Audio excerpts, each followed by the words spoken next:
Save lives. We'll find out. We'll also find out about the third most popular spectator sport in America, wrestling. We'll find out why people have such a good time when they go there. Chef Tell will wrestle with whipped cream tonight.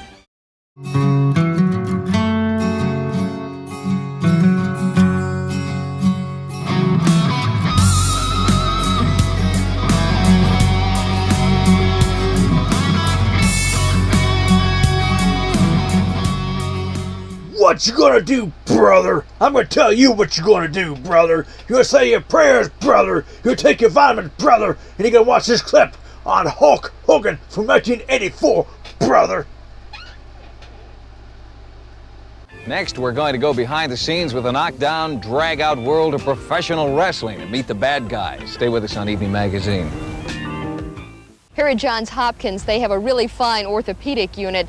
And from watching the sport wrestling, you'd think that a lot of wrestlers would certainly need their services. Now, that's not usually the case. A lot of people say that wrestling is completely staged. Some people say that it's real, but whatever. The people that go there to watch it have an awfully good time. Let's join them.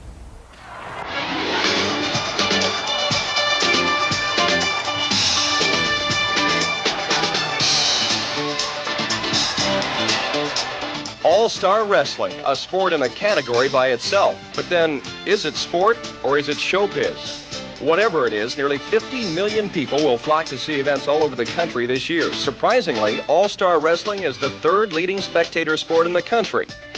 With physiques like these, it's obvious these men are athletes. I'm on a diet right now of barbell plates and T-bone steaks. And a lot of people can just take a look at me, look in my eye, and know that when I get in the ring with an opponent, I'm there to be, victorious. As you can see, there's a pretty heavy dose of showbiz here. Why do so many fans, young and old, love All-Star Wrestling? Bad guy Ken Patera says the answer is simple. They want to be just like Ken Patera deep in their hearts because they know Ken Patera has done everything possible in a man's athletic career. And like I told you before, I won 4 gold medals in the Pan American Games in Cali, Colombia. I was the first man in the history of the world to lift 500 pounds over my head. That's a quarter of a ton. Costumes make up much of a wrestler's personality.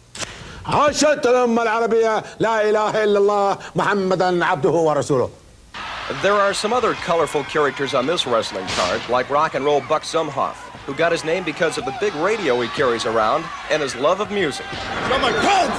Baron von Raschke, otherwise known as the Claw. Little Greg Gagne, son of Vern Gagne, a 30-year veteran of the ring. And the incredible Hulk Hogan. As you watch the hammerlocks, the flying drop kicks, the half Nelsons, and the famed camel clutch, you have to wonder how much of this is real and how much is show. Well, there's very few people that ask me that. Maybe I intimidate a lot of people just by my pure physical size. And, I'm not a complete idiot. I have a master's degree from Brigham Young University. Most people that talk about professional wrestling and make prejudged opinions about it usually don't know what the hell they're talking about. Out of all the people that sit out there and say credibility this, credibility that, I wish they would just step in the ring and see what it feels like to lock up with an athlete that's in shape, such as myself. Admiring fans don't seem to care how much of what they see is real and how much is for show. I'm here because it's one way to let go of my frustrations that build up during the week. I love it. I've been coming for 35 years. Why have you come? She got me started, and I love it. I like the action.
attitudes, but we do what makes us happy.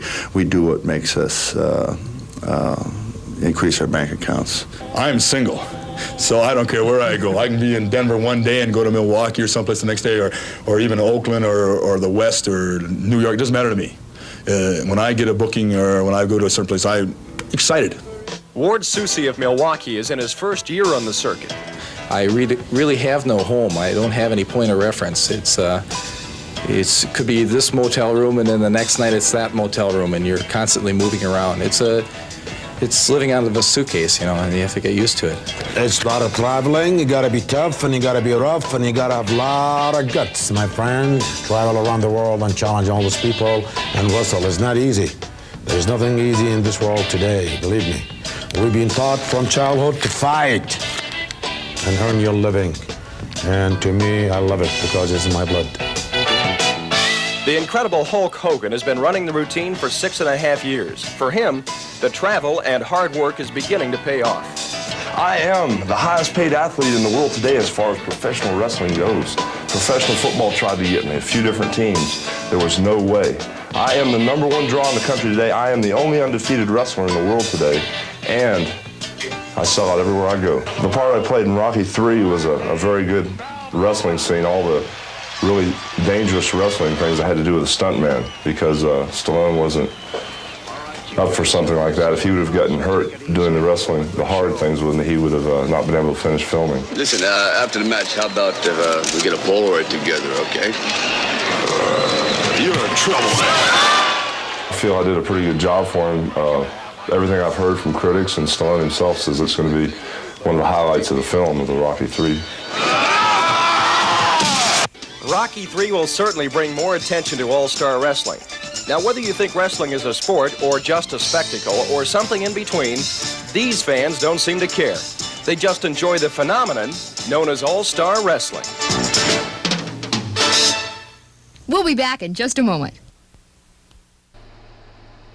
I am a real American, fight for the rights of every man.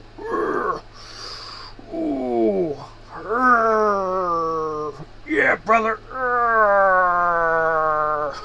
Yeah, I'm jacked up, brother. That doesn't work for me, brother. Now, who is not a fan of Hulk Hogan? Come on, brother.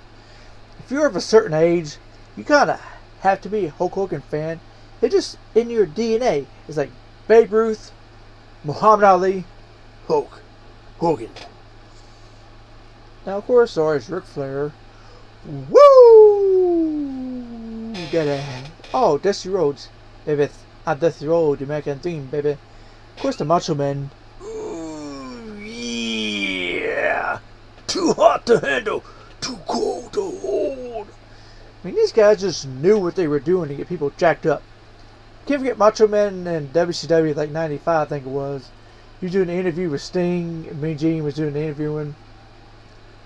And turned the mic to Macho, and he went, "I'm not talking!" And he started walking around as Sting was doing the interview.